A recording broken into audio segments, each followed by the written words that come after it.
Job chapitre 30. Job parle encore. Maintenant j'ai une vie de souffrance. Mais maintenant, des jeunes qui n'ont pas mon âge se moquent de moi.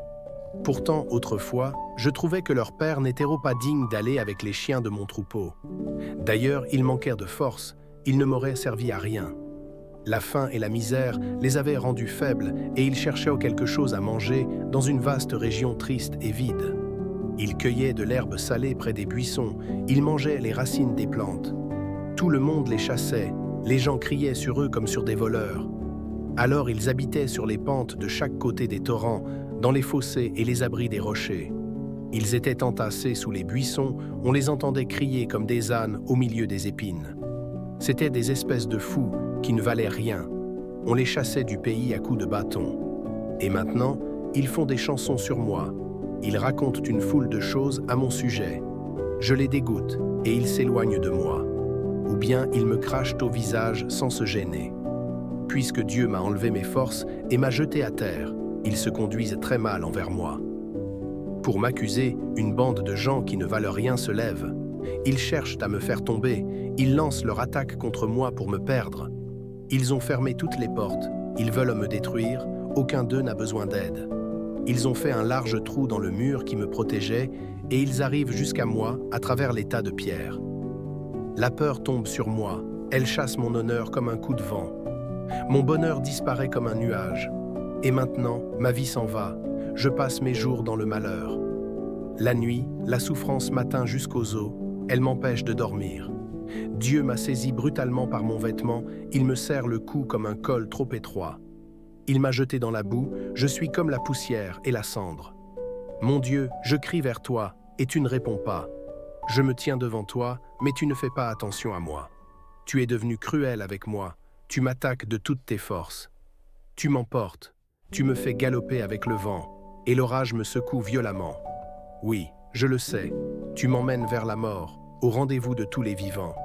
Mais si quelqu'un est brisé, est-ce qu'il ne tend pas la main? Dans le malheur, est-ce qu'on n'appelle pas au secours?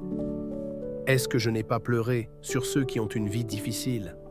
Mon cœur s'est toujours serré en voyant les malheureux. Je comptais sur le bonheur, c'est le malheur qui est arrivé. J'attendais la lumière, c'est la nuit qui est venue. Je suis sans cesse bouleversé par cette vie de souffrance qui est la mienne. Je marche, l'air sombre. Pas de lumière pour moi. Même devant les autres, je crie au secours. Par mes cris, je suis devenu le frère des chacals et le compagnon des autruches. Ma peau est complètement sèche et se détache. La fièvre me brûle jusqu'aux os. Ma harpe joue seulement des airs de deuil, ma flûte accompagne le chant des pleureuses. Job chapitre 31. Job redit qu'il n'a rien fait de mal. J'avais interdit à mes yeux de regarder une jeune fille en la désirant. Heureusement, sinon de là-haut, qu'est-ce que Dieu m'aurait fait? Comment le Tout-Puissant m'aurait-il traité depuis le ciel? En effet, le malheur tombe sur l'homme mauvais, et ceux qui agissent mal ont beaucoup d'ennuis. Or, Dieu voit bien ma conduite, et il compte tous mes pas. Est-ce que j'ai l'habitude de mentir? Est-ce que je trompe facilement les autres? Que Dieu me juge avec justice, alors il verra que je suis innocent. Est-ce que mes pas ont jamais quitté le bon chemin? Est-ce que mon cœur a suivi le désir de mes yeux? Est-ce que mes mains sont salies par une action mauvaise? Si c'est le cas, alors qu'un autre mange ce que j'ai semé, qu'on arrache mes jeunes plantes du sol, est-ce que mon cœur s'est laissé entraîner par une femme? Est-ce que je l'ai attendue en cachette à la porte de mon voisin? Si c'est le cas, alors que ma femme écrase le grain pour quelqu'un d'autre et que des étrangers s'unissent à elle. En effet, mon infidélité serait une chose horrible, un crime qu'un juge devrait punir. Ma faute serait alors comme un feu qui me brûlerait jusqu'à me détruire et ferait disparaître tous mes biens. Quand mon serviteur ou ma servante ont eu des difficultés avec moi, j'ai toujours respecté leurs droits. Sinon, qu'est-ce que je ferai quand Dieu me jugera? Qu'est-ce que je répondrai quand il fera son enquête? En effet, c'est le même Dieu qui nous a tous formés dans le ventre de notre mère, eux et moi. Est-ce que j'ai refusé de donner aux pauvres? Est-ce que j'ai laissé la veuve dans la misère? Est-ce que j'ai mangé tout seul ma nourriture sans partager avec l'orphelin? Au contraire, depuis ma jeunesse, j'ai élevé l'orphelin comme mon fils. Depuis toujours, j'ai conseillé la veuve. Est-ce que j'ai laissé un malheureux sans vêtements, un pauvre sans habit? Au contraire, je leur donnais un vêtement chaud fait avec la laine de mes moutons, et ils me disaient merci. Est-ce que j'ai menacé un orphelin au tribunal en sachant que tous les juges me donneraient raison? Si j'ai fait cela, que mon épaule s'arrache de mon dos et que mon bras se casse au coude. Oui, j'avais trop peur que Dieu m'envoie un malheur et de ne jamais pouvoir paraître devant lui. Est-ce que j'ai mis ma confiance dans l'or? Est-ce que j'ai pensé « voilà ma sécurité » ?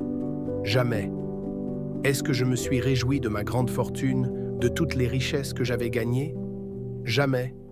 Quand j'ai vu le soleil éclatant de lumière et la lune avançant dans toute sa beauté, mon cœur ne s'est pas laissé entraîner en secret. Je ne les ai jamais pris pour des dieux. Je ne les ai jamais adorés. Ce serait encore un crime qu'un juge devrait punir. En effet, j'aurais été infidèle au Dieu très haut. Est-ce que je me suis réjoui quand mon ennemi avait des difficultés?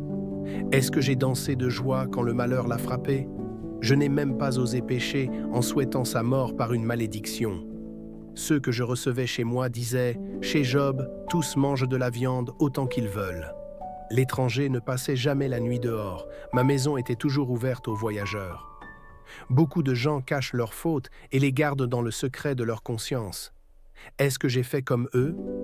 Je n'ai jamais eu peur du jugement des autres. Ils pouvaient se moquer de moi, cela ne m'a jamais effrayé. Cela ne m'a jamais fermé la bouche, ni empêché de sortir. Ah, si quelqu'un pouvait m'écouter. Voilà mon dernier mot. Maintenant, c'est au Tout-Puissant de répondre. Et l'acte d'accusation que mon adversaire a écrit, je le porte fièrement sur mon épaule, je le mets sur ma tête comme une couronne. Je rendrai compte à Dieu de tous mes pas, je m'avancerai vers lui comme un chef. Est-ce que les champs se plaignent de moi? Est-ce que leurs propriétaires ont quelque chose à me reprocher? Est-ce que j'ai mangé leur récolte sans payer? Est-ce que j'ai été injuste avec eux? Si c'est le cas, alors que la terre produise des buissons d'épines à la place du blé, qu'elle fasse pousser des chardons à la place de l'orge. Matthieu chapitre 25, 31 à 46. Le Fils de l'homme viendra juger le monde, quand le Fils de l'homme viendra dans sa gloire, avec tous ses anges, il s'assoira sur son siège de roi tout-puissant. On rassemblera tous les peuples devant lui.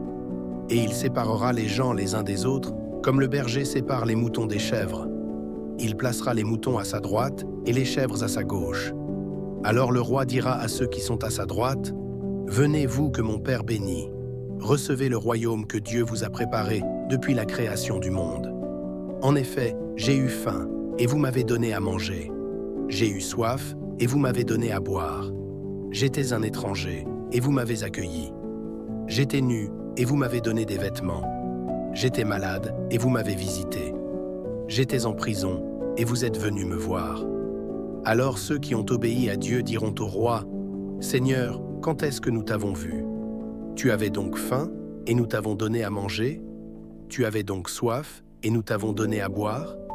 Tu étais un étranger, et nous t'avons accueilli? Tu étais donc nu, et nous t'avons donné des vêtements? Tu étais malade ou en prison, et nous sommes venus te voir? Quand donc? » Et le roi leur répondra, « Je vous le dis, c'est la vérité.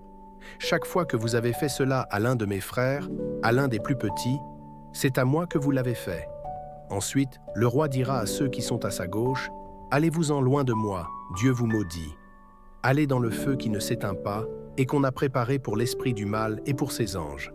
En effet, j'ai eu faim, et vous ne m'avez pas donné à manger. J'ai eu soif, et vous ne m'avez pas donné à boire. J'étais un étranger, et vous ne m'avez pas accueilli. J'étais nu, et vous ne m'avez pas donné de vêtements. J'étais malade et en prison, et vous ne m'avez pas visité. » Alors eux aussi diront au roi, « Seigneur, quand est-ce que nous t'avons vu? Tu avais donc faim et soif, tu étais un étranger, tu étais donc nu, malade ou en prison, et nous ne t'avons pas aidé? Quand donc? » Et le roi leur répondra, « Je vous le dis, c'est la vérité. Chaque fois que vous n'avez rien fait pour l'un de ces plus petits, vous n'avez rien fait pour moi non plus. » Et ils partiront pour recevoir une punition qui dure toujours. Mais ceux qui ont obéi à Dieu partiront pour recevoir la vie avec Dieu pour toujours. Matthieu 26, versets 1 à 5. Les chefs décident de faire mourir Jésus. Quand Jésus a fini d'enseigner tout cela, il dit à ses disciples, « Vous le savez, dans 2 jours, c'est la fête de la Pâque. Le Fils de l'homme va être livré pour qu'on le cloue sur une croix. Alors les chefs des prêtres et les anciens du peuple se réunissent dans le palais de Caïphe, le grand prêtre. Ils décident d'arrêter Jésus en secret et de le faire mourir. Ils disent « Il ne faut pas l'arrêter pendant la fête, sinon le peuple va se révolter ».